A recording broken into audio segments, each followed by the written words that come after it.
OG LA makes its way back to LA this week to rumble with what? The new GLA Chargers? They just had a week off to try and shake off the cobwebs from their last throwdown, which, as Smokey would put it, saw them get knocked the football out. Craig's team, the visitor, the Raiders, who are still right in the thick of it, the it being the race for the number one pick in next year's draft. Oh man, Myles Garrett just swats the ball out of the hand of Geno Smith. You gotta help him. These are not those 80s Marcus Allen, Howie Long types. These are more Howie Mandel, Vegas stand-up material type Raiders. They are now the butt of plenty of internet meme jokes after losing to the 2-win Browns at home. Yeah, Shador, you come here. Their offense only scoring 10 points. 10, the number of times their quarterback was sacked. 10 points, 10 sacks taken. That's not the kind of double-double we all like to chow on. And another sack for the Browns. Vegas's offense, a black hole in and of itself, under 21 points in 6 of their last 7 now. Now onto the Chargers defense, their pass rush, almost a 3-bag per game shopper, 29 in 11 games, Khalil Mack with 4, Odafe Owe seems to enjoy Hollywood. He has 4 in 6 games, and Lawndale's finest, Tuli Tuipulotu, leads them with 8. And sacked by Tuli Tuipulotu, who is the leader in sacks this year for the Chargers.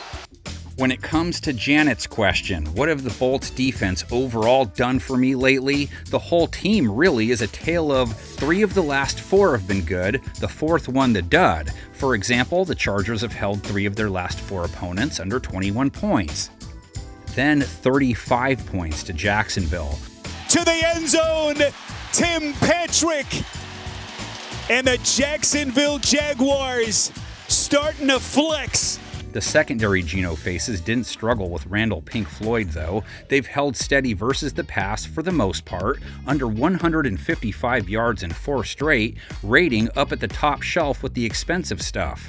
And the Bolts are back in business. Smith, well, he didn't throw a pick last week. That's a win for him this season. 285 yards, a touchdown. I mean, it was one of his better showings of 2025. Geno Smith looking toward the end zone. Pass complete to Genty. He's in. Did lose a fumble, and lots of his yards were late when the game was out of reach. Didn't really make headlines, but 285 yards means someone had to eat. Tyler Lockett led the team with 62 yards. He got locked in with Lockett. He was in front of Trey Tucker, only 28 yards. Ian Thomas went for 36. Brock Bowers with 55. Bowers holds on. That's a great catch. They have to get him the ball more often. Watch how strong his hands are. And Ashton Genty with 58 receiving yards, an air touchdown, plus 50 rush yards. He's like a 5'8", 210 ball of muscle. Wow. Just runs right through Ronnie Hickman. Only 2.9 per carry versus Cleveland, so now under 3.6, 6 straight games. Hard to run behind that line. He gets a Chargers front that might be good at getting home, not so great when the ball gets handed off to a running back. They've allowed 4.8 a run to Genty's position, average is 4.4 for perspective. Is taking advantage of his rushing attempts. On to the Raiders defense, also not faring great. 24 points isn't a lot to allow, but when you give it up to a Cleveland offense that had only scored 21 plus all year, it's a different story. And you've allowed 30 plus in 3 of the previous 4 too, and you let Shador Sanders win his debut, throwing for over 10 yards per attempt, and you only sacked him once. Well, you're not exactly going to send shivers through LA's offense. But the Raiders really played that poorly. What can Justin Herbert do with all that? Comes out of his week of rest with solid season numbers, maybe better than solid when you factor in his O-line being decimated. 19 touchdowns, 9 interceptions, over 240 yards per game. He's not trying to scam anyone here, man. Right now, this defense really putting together a great game against a high-powered offense. Are you employed, Mr. Herbert? Yes, even though he only threw for 81 yards, no touchdowns, 1 pick, for a lowly 44 rating game against the Jags. In turn, the offense is in the same, it was going well until we visited the land of Fred Durst boat, if you will. Chargers offense good for 24 plus points in 5 of their last 7. Herbert just threw a rocket. Oh, it's just nasty, right? And then 6 versus the Jags. The key aspect that's been slowing them down lately, the fact LA is using B-listers on their O-line who haven't been able to give Herbert the necessary time to operate. He's taken 13 sacks in their last 3 games, has faced pressure 42% of the time, 8 points higher than the league average. Herbert smothered Jacksonville. Mad Max Crosby, the one guy who could be a problem then. No sacks versus the Browns, but man, 3 quarterback hits, 5 TFLs in 1 game. He doesn't care how many wins they have. Remarkable dude to watch play. Ford is taken down behind the line by Max Crosby, who's turned the dial up. Raiders DBs gave up a 66-yard pass to Dylan Sampson. The 40's off to the races. Dylan Sampson to the 30. He breaks free to the 20. Touchdown, Cleveland.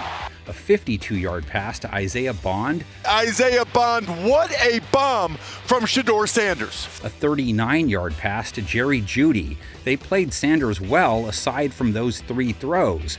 Herbert's buddies. No real consistency game to game with who has the best day at work.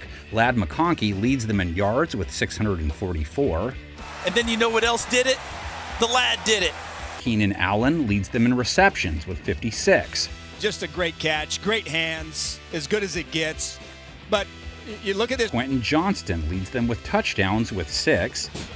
This is a dime to Johnston. Rookie tight end Oronde Gadsden already over 500 yards, and he missed 2 games. He finds his tight end. Run game resides in the hands of Kamani Vidal, who is primed for a big game if his pattern holds true. Under 31 yards in 3 of his last 6 games, 95 to 124 in 3 of his last 6 games. His last outing, the dud variety, so you know. Vidal on 3rd down. He's got a lane.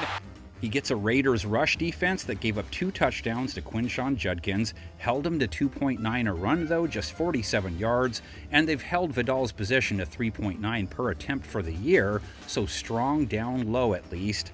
This is round 2 between the Bolts and Black Hole. Round 1 back in week 2, a low-scoring affair. LA picked off Geno 3 times, Herbert 240 plus yards, 2 TDs, a 120 plus rate. Number 10's got it cranked up now.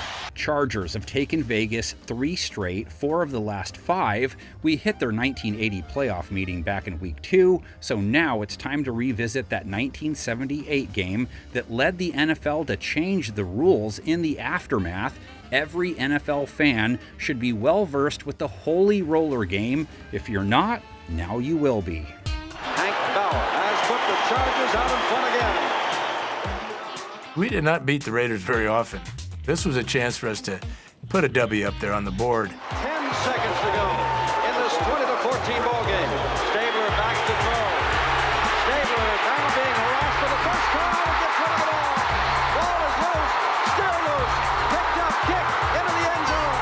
They're taking touchdown. Can you believe it? It was really a missed call by the officials. Woodrow Lowe got great pressure on Stabler, and he tried to throw the ball underhand, and it was ruled a fumble. And as the ball is being rolled into the end zone, and finally Casper falls on it, and the officials call a touchdown, I'm looking around for a flag or some type of official to step forward and make the correct call.